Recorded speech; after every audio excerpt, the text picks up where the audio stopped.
දවස් 30ක්ම unlimited Netflix බලන්න. unlimited data pack එකක් මුළු පවුලටම unlimited fun එකක් අරගන්න. අදම active කරගන්න. නව sunlight sakura දැන් දික්කල් පවතින සකුරා මල් සුවඳින්.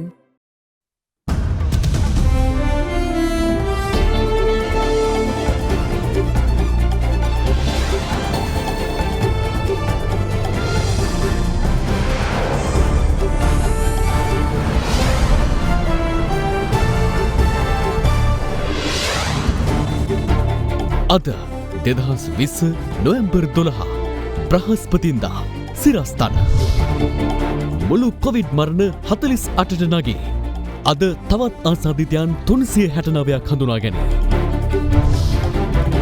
සති අන්තයේ මගී දුම්රියත් අවලංගුයි. හුදකලා ප්‍රදේශවල නිරෝධායන නීති කැඩූ 15ක් අත්අඩංගුවට. කොවිඩ් මර්ධනයට මෙතෙක් වියදම රුපියල් මිලියන 70,000ක් අගමැති මැති සභයේදී කියයි. කොවිඩ් ආසාදිතයන්ගේ මෘතදේහ වලදැවීම ගැන ආණ්ඩුවේ මත දෙකක්. අමාත්‍ය මණ්ඩලය ගත්ත තීන්දුවක් කිය සඳහා. අමාත්‍ය මණ්ඩලය තුළ මේ ගැන යම් සාකච්ඡාවක් සිද්ධ වුණා. කිසිම තීරණයක් ගත්තේ නැහැ. ඇල්කොහොල් අඩංගු හෑන්ඩ් සැනිටයිසර් භාවිත කරන්න. ලෙඩ රෝග ඇති කරන විෂ බීජවලට එරෙහිව සටන් කරන්න. හඳුන්වා දීමේ මිල රුපියල් 350යි. From Ada Derana, this is Ada Derana, Late Night Prime. Live from Studio 24 in Colombo.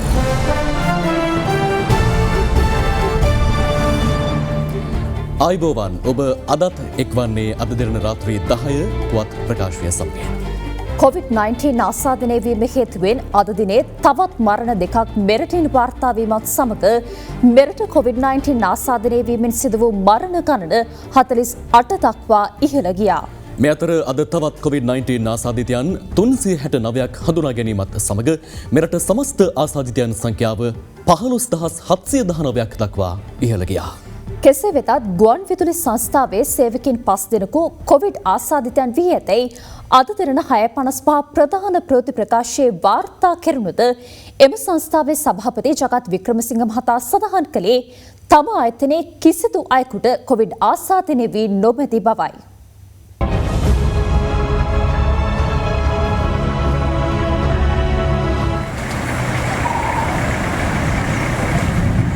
COVID-19 ආසාදිත මරණ දෙකක් අද මෙරටින් වාර්තා වීමත් සමග සමස්ත කොවිඩ් මරණ සංඛ්‍යාව 48ක් දක්වා ඉහළ ගියා.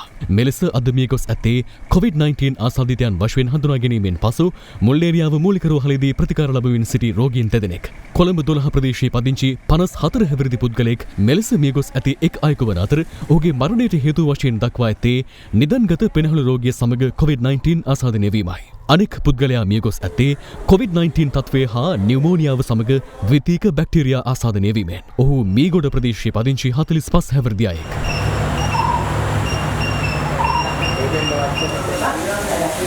මෙරට 45 වන COVID-19 මරණය ලෙස කොළඹ 10 මාලිගාවත්ත ප්‍රදේශයේ පදිංචිව සිටි 68 හැවිරිදි කාන්තාවක් ඊයේ වාර්තා වුණා. ඇය සිය නිවසේදීම මිය ගොස් ඇති අතර පශ්චාත් මරණ පරීක්ෂණයේදී මරණයට හේතුව ලෙස හඳුනාගෙන ඇත්තේ කොවිඩ් ආසාදනය වීම හේතුවෙන් උත්සන්න වූ අදිරුධිර පීඩන තත්ත්වයේ මත ඇති වූ හෘදයාබාධ තත්ත්වයක්.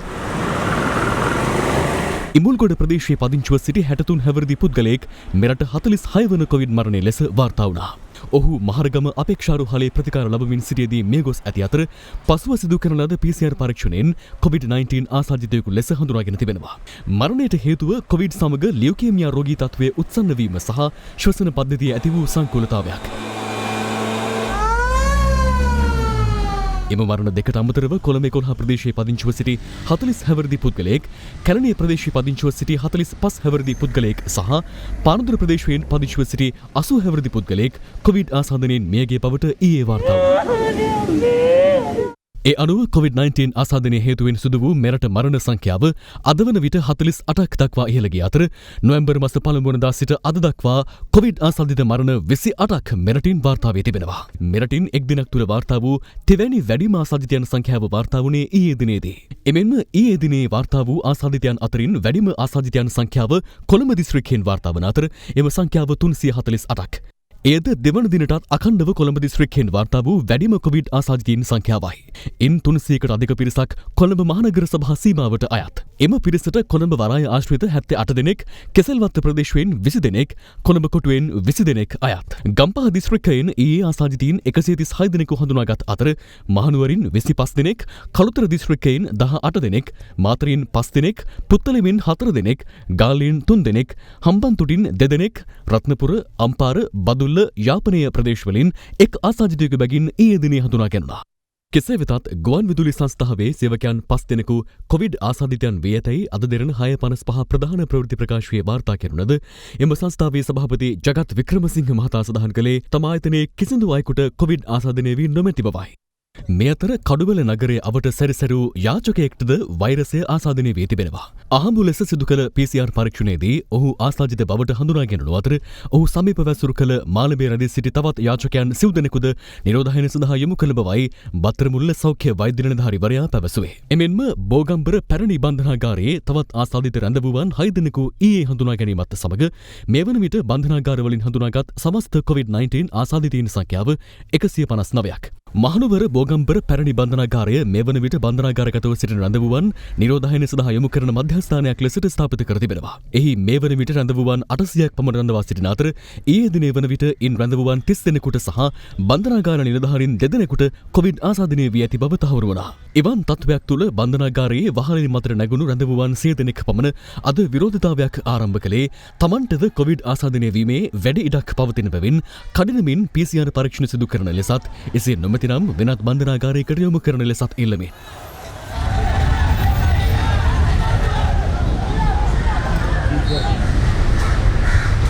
උද්ගත වූ තත්ත්වය හමුවේ අද දහවල් 2ට පමණ එහි සිටි රැඳවුවන් පිරිසක් බස් රථ මගින් මේගමුව සහ කෑගල්ල යන බන්ධනාගාර වෙත මාරු කර යවුණා.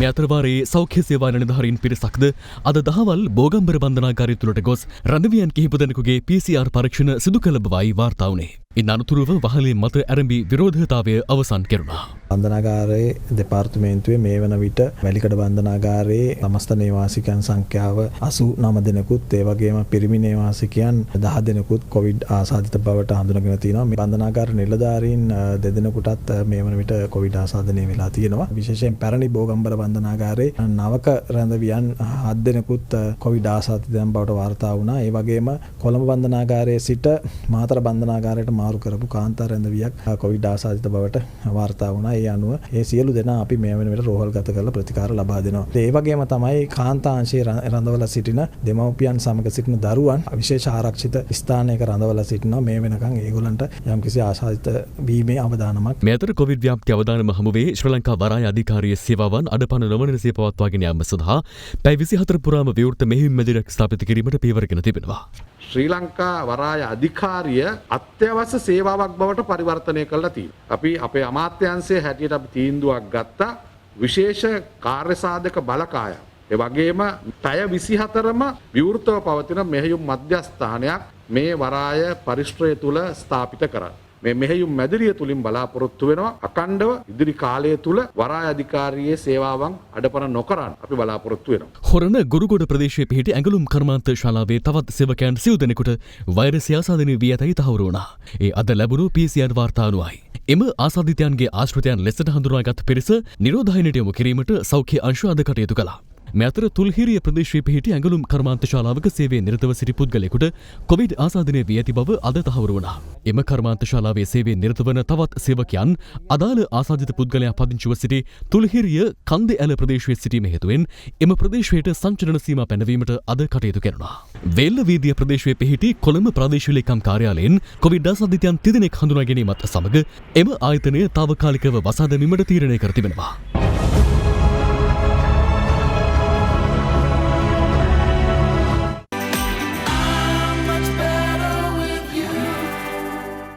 Safeguard hand sanitizer නවතම නිෂ්පාදන පෙළ නිරෝගිමත් දිවියකට. එළඹෙන ඉරිදා මධ්‍යම රාත්‍රී 12 දක්වා බස්නාහිර පළාතෙන් පිටතට කිසිවකුට හෝ ගමන් කිරීම ඊයේ රාත්‍රියේ සිට තහනම් කර තිබෙනවා. කෙසේ වෙතත් අත්‍යවශ්‍ය සේවා සඳහා බස්නාහිර පළාතට ඇතුළු වීමට සහ පිටවීමට අවස්ථාව හිමිවන බව පොලිසිය පවසනවා. බස්නාහිර පළාත තුළ COVID-19 ආසාදිතයන් විශාල වශයෙන් වාර්තා වීම හේතුවෙන් එළඹෙන 15 වන ඉරිදා මධ්‍යම රාත්‍රී 12 දක්වා බස්නාහිර පළාතෙන් පිටතට සංචරණය කිරීම ඊයේ රාත්‍රියේ තහනම් කෙරුණා. බස්නාහිර පළාතේ තමයි පසුගිය සති කීපේ පුරාවටම වැඩිම ආසාදිතයන් පිරිසක් සොයාගන්න ලැබි. ඕනම අවස්ථාවක අවශ්‍යතාවයක් තිබුණොත් හුදකලාවක් හෝ නිර්ණීතියක් දාන්න පුළුවන්. නමුත් මේ යම්කිසි හේතුවක් කියලා දාන්න කිසිම හේතුවක් නැහැ. ජනතාව මං හිතන්නේ මොන දෙයක් තිබුණත් බුද්ධියමත්ව කටයුතු කරයි කියලා අපි බලාපොරොත්තු වෙනවා. ඒ අනුව දක්ෂිණ අධිවේගී මාර්ගයේ වැලිපැන්න පිවිසුම සම්පූර්ණයෙන්ම වසා දැමීමට පියවරගෙන ඇති බව අප වාර්තාකරු සඳහන් කළා.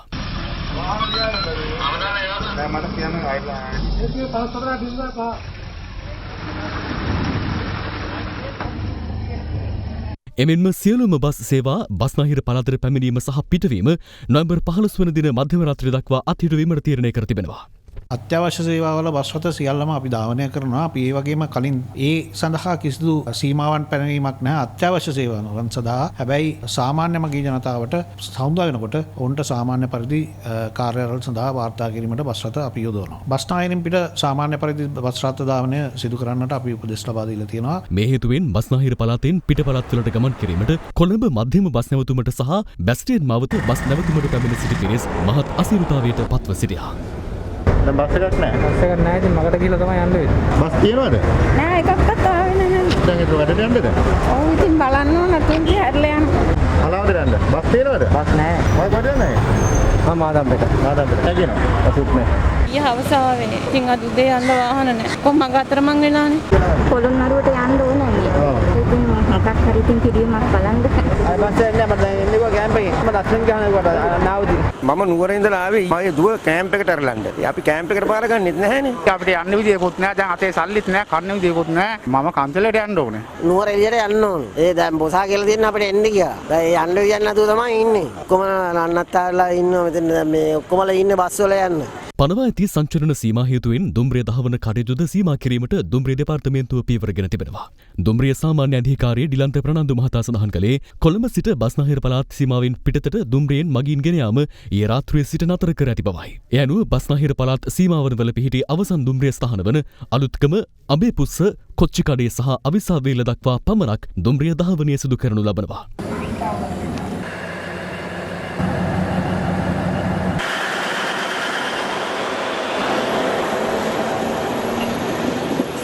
මේ අතර රජයේ නිවාඩු දින වන එළඹෙන 14 සහ 15 යන දෙදින තුළ සියලුම මගී දුම්රිය දහවනය අවලංගු කිරීමට කටයුතු කරන අතර ලබන 16 වනදා සිට සුපුරුදු පරිදි දැනට ධාවනය කරනු ලබන සියලු කාර්යාල දුම්රිය සහ ප්‍රාදේශීය වශයෙන් ධාවනය වන දුම්රිය නැවත ධාවනය කරනු ඇති බව ශ්‍රී ලංකා දුම්රිය දෙපාර්තමේන්තුව නිවේදනය කරනවා. මේ අතර හුදකලා කර ඇති ප්‍රදේශවල නිරෝධායන නීති කඩ කරමින් හැසිරෙන පිරිස ඩ්‍රෝන් යාන මගින් නිරීක්ෂණය කර දැඩිව නීතිය ක්‍රියාත්මක කිරීමට කටයුතු කරන බව පොලිස් මාධ්‍ය ප්‍රකාශක නියෝජ්‍ය පොලිස්පති අජිත් රෝහණ මහතා පවසනවා. අධි තාක්ෂණික ඩ්‍රෝන කැමරා ඩ්‍රෝන තාක්ෂණය උපයෝගී කරගනිමින් එම ප්‍රදේශවල පුද්ගලයන් සංචාරන සීමාවලට අනුගත වෙමින් කටයුතු කරන්නේද යන්න පිළිබඳව සොයා බැලීමට සිදු කරනවා. ඒ අනුව හුදකලා කර ඇති මෝදර පොලිස් බල ප්‍රදේශයේ නිරෝධායන නීති උල්ලංඝනය කරන පුද්ගලයන් සොයා විමර්ශන ආරම්භ කරන්නේ ශ්‍රී ලංකා ගුවන් හමුදාවේ සහ පොලිස් විශේෂීකර බලකායි මැදිහත් වීම.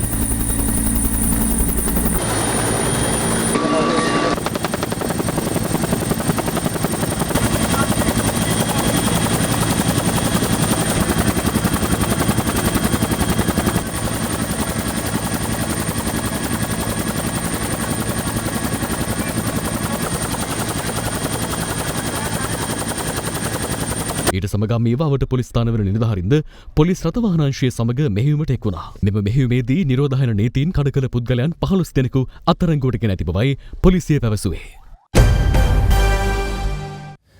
COVID-19 වෛරසය ආසාදනය වීමෙන් මේ යන මුස්ලිම් ජාතිකයන්ගේ මෘතදේහ දිවයිනේ යම් විශේෂ ප්‍රදේශයක බොහෝමදානය කිරීමට කැබිනට් මණ්ඩලය අනුමැතිය ලබා දුන් බව අමාත්‍ය චමල් රාජපක්ෂ මහතා පවසනවා. කෙසේ වෙතත් කැබිනට් මණ්ඩලයේදී එවැනි තීරණයක් නොගත් බවයි අමාත්‍ය විමල් වීරවංශ මහතා පවසන්නේ.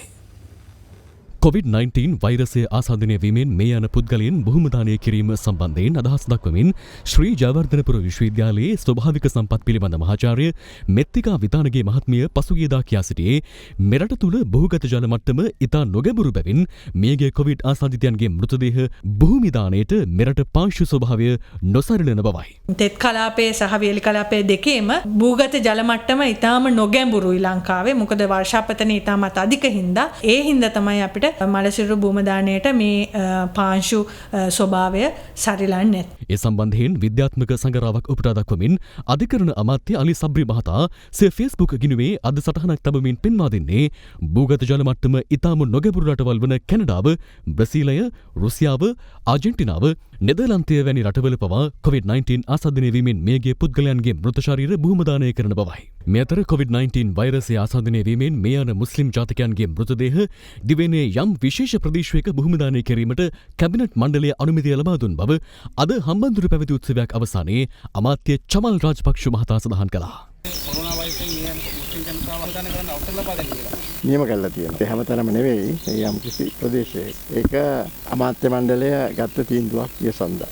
අමාත්‍ය මණ්ඩලය තුල මේ ගැන යම් සාකච්ඡාවක් සිද්ධ වුණා. කිසිම තීරණයක් ගත්තේ නැහැ. දැනට අරන් තියෙන තීරණේ වෙනස් කිරීම සම්බන්ධ තීරණයක් ගත්තේ නැහැ. ඉතින් අවාසනාවට ගරු අධිකරණ ඇමතිතුමා තමන්ගේ සමාජ මාධ්‍ය මගින් එවැනි තීරණයක් ගත් බවට ඇඟ වෙන විදිහේ සටහනක් තබලා තිබුණා. ඒකත් එක්ක තමයි මේ අනවශ්‍ය ආందోලනයක් ඇති වුණේ.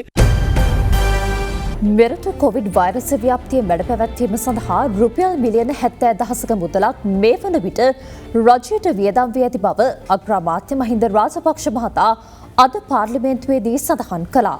එමෙන්ම 2020 විසර්ජන පනත් ගැටුම්පත ඡන්ද විමසීමකින් තොරව අද පාර්ලිමේන්තුවේදී සම්මත වුණා. අපට හිමිව ඇති දුර්වල අයවැය ආර්ථිකය තුළ වුවත් කොරෝනා වෛරසය කළමනාකරණයට විශාල ප්‍රයත්නයක් දරා තිබෙනවා. කෙසේ වුවත් රෝගීන් හඳුනා ගැනීම, නිරෝධායන, නියම පරීක්ෂණ හා ආශ්‍රිත සුබසාධන කටයුතු සඳහා මේ වෙන විට රජය වියදම් කර ඇති මුදල් ප්‍රමාණය දැනට රුපියල් මිලියන 70,000ක් පමණ වෙනවා. අනපේක්ෂිතව දෙවන රැල්ලේ බලපෑමද සහිතව මරණ සංඛ්‍යාව වැඩි වුවත් අපට වඩා ඉදිරියෙන් ඇති බොහෝ රටවලට සාපේක්ෂව මරණ අනුපාතය 0.3ක තරම් අඩු මට්ටමකට තබා ගනිමින් නිරෝධායන ක්‍රියාවලියේ අපට ඉදිරියෙන් සිටීමට හැකි වී තිබෙන්නේ ඒ නිසායි. අපේ රජය 2020 සඳහා ගෙවීමට තිබූ විදේශ ණය ඇතුළු සියලු ණය ගෙවූ බවද එම ගරු සභාවට වාර්තා කරන්නේ ඒ මහත් සතුටකිනි. එය ඉටු කර ගැනීමට හැකි වුණේ අනවශ්‍ය ලෙස විදේශ ණය ගැනීම අඩු කිරීම මෙන්ම ආනයන යම්තාක් දුරකට කළමනාකරණයට ගෙන ඇති උත්සාහය නිසායි. මේ අවුරුදු 73කට පසුව වැඩිම ණය ප්‍රමාණය අරන් තියෙනවා නම් මේ අවුරුද්ද තුල කියන්න මොකද්ද කෙරුවේ කියලා. අද රත්තරන් බඩු උකස් තියලා තියෙන ප්‍රමාණයම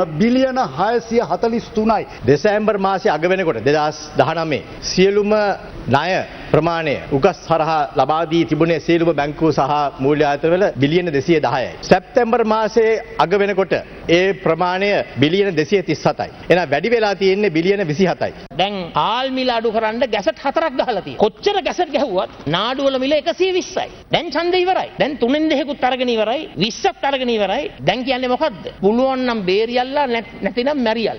ඒ ආණ්ඩුව ඇවිල්ලා මාස 2යි මාස 3යි පාර්ලිමේන්තු මැතිවරණ ඉවර වෙලා. මේ ඔක්කොම ASCII අපි සාමාන්‍ය පෙළ මාසවත් ලක්ෂයකට රැකියා ටික දුන්නා. උපාධිධාරියට රැකියා දුන්නා. අද පොර සානාධාරය දෙනවා. අපේ බලාපොරොත්තු කෘෂිකර්ම අමාත්‍යාංශේ මේ ආනයන සියල්ල නවත්තන්න. අපි අලනූණු මිරිස් භෝග දාසකෙන් ස්වයං පෝෂණය කරන්න හදනවා. මොනවද කරේ කියලා අහනවා. මට තමුන්නාස්සෙලා කියන්න ගෝඨාභය රාජපක්ෂ මහත්තයා මොකෙන්ද ෆේල් කියලා. කොරෝනා එකෙන් ෆේල්ද? ආර්ථිකයෙන් ෆේල්ද? තමුන්නාස්සෙලා කියන්න ජාත්‍යන්තරයෙන් ෆේල්ද? මේ ෆේල් කියලා කවුද කතා කරන්නේ? මාසයක් යනකොට මහ බැංකුව මංකුල්ල කාපු උන් ටික. මට මතකයි පරණ දේශපාලනඥයෙක්ගේ හොද කියවටක් තිබ්බා. දින්නාම අපි පෙරදුනාම තොපි. කොවිඩ් පළවෙනි වටය එක්තරා වට්ටමකට සාර්ථක වුණාම කිව්වා අපි නිසා ඒක උඩේ කියලා. දෙවරෙල්ල අසාර්ථකයි පෙරදුනාම තොපි. දැන් මේක ඇරලා දාලා රටේ පතේ තමයි ආණ්ඩුව මේක අත්හැරලා. ණය ගත්තයි කියලා කිව්වනේ. මේ ණය ගත්තේ මොනවටද කියලා තියෙන්නේ. කිරියල්ල මහත්තයා ගත්ත ණය ටික මං කියන්නම්කෝ. හයිවේස් වල මිලියන 1,64,259ක්. දැන් කවුද මේක ගෙවන්නේ? මේක වසන් කරලා ජන දුක දන්නේ නැති ආණ්ඩුවක් කිය මේ ආණ්ඩුවට චෝදනා කරන්න ආවට වැඩේ තියෙන්නේ පරණ කරපු පව් තමයි මේ ගෙවන්නලා තියෙන්නේ. කලින් ආණ්ඩුව රනිල් මෛත්‍රී ආණ්ඩුව කිව්වෙත් ওই කතාවම තමයි. ඊට පෙර ආතුව තිබිච්ච රාජපක්ෂ පාලනය විසින් ගත්ත ණය ගෙවන්න වෙලා තියෙනවා කියලා. මේක චක්‍රේ වගේ කැරකි කැරකි යනවා. ගෝඨාභය රාජපක්ෂ මහත්මයා ජනාධිපති වෙච්ච නිසා අපිට පුළුවන්කම ලැබුණා මේසා විදියටවත් පාලනය කළා අද පාර්ලිමේන්තුව රැස් වෙන්න. වැරදිලාවත් අර දුක්තකමේ ඉහළට ගිය මිත්‍යා දෘෂ්ටික නායකයාගේ පුතා ජනාධිපති වුණා නම් අද පාර්ලිමේන්තුව ලොක්ඩවුන්. PCR පරීක්ෂණ එක්ක ඇන්ටිජන් පරීක්ෂණ ආපුවම PCR කට්ටල ගේන බිස්නස්කාරයෝ මන්ත්‍රීවරු කීප දෙනෙක් අල්ලගෙන ඇන්ටිජන් වලට ගහනවා. හැබැයි දැන්ට මේ වෙනකොට ඇන්ටිජන් පරීක්ෂණ කට්ටල කිසිවක්ම ආණ්ඩුවෙන් ටෙන්ඩර් දාලා ගෙනලා නැහැ. WHO සංවිධානයෙන් ආපු කට්ටල තමයි තියෙන්නේ. ඒ ඇන්ටිජන් ඒ පරීක්ෂණ හරහා කොවිඩ් වසංගත තත්ත්වය ටිකක් වැඩිපුර තියෙන අය ඉක්මන් හඳුනා ගන්න පුළුවන්. යන වියදමත් අඩුයි. ඒ නිසා සමහර PCR කට්ටල ගේන ඒ ව්‍යාපාරිකයන්ගේ ඩීල් එකකට අහු වෙලා සමහර අය ඇන්ටිජන් වල ගහනවා. මේ අතර ලෝක සෞඛ්‍ය සංවිධානයේ අනුමැතියලත් ශනික ප්‍රතිදේහජනක පරීක්ෂණ කට්ටල මෙරටට ගෙඩවා ඇත්තේ පෞද්ගලික රෝහල් සඳහා බව කර්මාන්ත අමාත්‍ය විමල් වීරවංශ මහතා පවසනවා. අද කොළඹදී මාධ්‍ය සිදු කළ ප්‍රශ්න කිරීමකට පිළිතුරු ලබා දෙමින් අමාත්‍යවරයා වැඩිදුරටත් ප්‍රකාශ කළේ රජය මේ දක්වා ශනික ප්‍රතිදේහජනක පරීක්ෂණ කට්ටල මිලදී කරන නොමැති බවයි. රැපිඩ් ඇන්ටිජන් පරීක්ෂණ කට්ටල ලංකාවට ගෙනීම සම්බන්ධයෙන් යම්කිසි අක්‍රමිකතාවයක් වුණා කියලා කියනවා. ඒ කට්ටල ගෙනීම සිදු කරලා තියෙන්නේ පුද්ගලික අංශයට. ඔය කියන සමාගමෙන් රාජ්‍ය කිසිම ආකාරයකින්වත් ඒ කට්ටල අරගෙන නැහැ. ඒවා ගෙනල්ලා තියෙන්නේ පුද්ගලික අංශයේ රෝහල් වලට බෙදා හරින මිසක් රජයේ රෝහල් වලට බෙදා හරින නෙවෙයි. බංකොලොත් වෙච්ච විරුද්ධ පක්ෂය ආණ්ඩුවට චෝදනාවක් එල්ල කරගන්න බැරුව ලත වෙන විරුද්ධ පක්ෂය ගොතා පැල කරන ලද චෝදනාවක් තමයි ඔය චෝදනාව. මේවා යම්කිසි ආකාරයක නියාමනයක් නැද්ද පුද්ගලික අංශයෙන් මේ ගෙන්නලා මෙහෙම පරීක්ෂණ ඒ රැපිඩ් කට්ටල ගේන්න පුළුවන් ලෝක සෞඛ්‍ය සංවිධානයේ අනුමත කරපු ඒවෙන් පමණයි. ලෝක සෞඛ්‍ය සංවිධානයේ ඒක සුදුසුයි කියලා අනුමත කළාම ආයි අපි තවත් ඒක නියාමනය කරන්න අවශ්‍ය වෙන්නේ නැහැ. දැන් මිසර්ටෙන් විශේෂාන්තය. ශ්‍රී ලංකාවේ ප්‍රමුඛතම සල්නිවේදන සම්පාදකයා වන ඩයලොග් ආසියාටා PLC ආයතනය විසින් හෝමගම මූලික රෝහලට ඇඳන් 10කින් යුත් පූර්ණ ක්‍රියාකාරී දැඩි සත්කාර ඒකකයක් පරිත්‍යාග කිරීමට කටයුතු කර තිබෙනවා. ඒ කොවිඩ් ගෝලීය වසංගතය හමුවේ ජාතික සෞඛ්‍ය සේවා පරිශ්‍රමයන් සවිබල ගැන්වීම සඳහා අදාළ සමාගම ලබා දෙන දායකත්වයේ තවත් අදියරක් ලෙසයි. අසාධිතයින් COVID-19 රෝගීන් හමුවීමට පටන් ගත්තට පස්සේ අපි ඉල්ලීමක් කරා ඩයලොග් ආසියාටා සමාගමට අපට මේ සෞඛ්‍ය ක්ෂේත්‍රය ශක්තිමත් කරන්න උපකාර කරන්න කියලා. ඒ අනුව ලක්ෂ 2000ක මුදලක් ඩයලොග් ආසියාටා සමාගම වෙන් කළා. අපි ස්තුතිවන්ත ඩයලොග් සමාගම මේ රටේ ජනතාව වෙනුවෙන් මේ කරන ලද කැපකිරීම සහ දායකත්වයේ සම්බන්ධ. සියල්ලට ප්‍රථම මිනිස්කම පෙරදරි කරගත් මනුසත් දෙරණ ඩයලොග් ආයතනය සමගින් එක්ව ආරම්භ කළ අත්‍යවශ්‍ය ආහාර ද්‍රව්‍ය බෙදා දීමේ විශේෂ ක්‍රියානුදය 19 වන දිනටත් ක්‍රියාත්මක කරනවා. COVID-19 ව්‍යාප්තිය නිසා පනවා ඇති නිරෝධායන ඇඳිරි නීතිය හේතුවෙන් අසරණ වූ ජනතාවට අත්‍යවශ්‍ය ආහාර ද්‍රව්‍ය බෙදා දීමේ වැඩපිළිවෙලක් මනුසත් දෙරණ සහ ඩයලොග් ආයතනයේක්ව දියත් කර තිබෙනවා. ඒ අර්ථයේ ගම්පහ උඩුපිල ප්‍රදේශයේ ජනතාව වෙනුවෙන් බෙදා දීම සඳහා උතුරු එක්සත් අන්‍යෝන්‍යාධාර සමිතිය වෙත අත්‍යවශ්‍ය ආහාර ද්‍රව්‍ය ලබා දීමට කටයුතු කරනවා. මේ අතර කිරිඳිවල ඉහළගම ග්‍රාම නිලධාරී කොට්ටාශයේ ජීවත් වන අසරණ වූ ජනතාව සඳහාද අත්‍යවශ්‍ය ආහාර ද්‍රව්‍ය ලබා දුන්නේ මෙලෙසින්.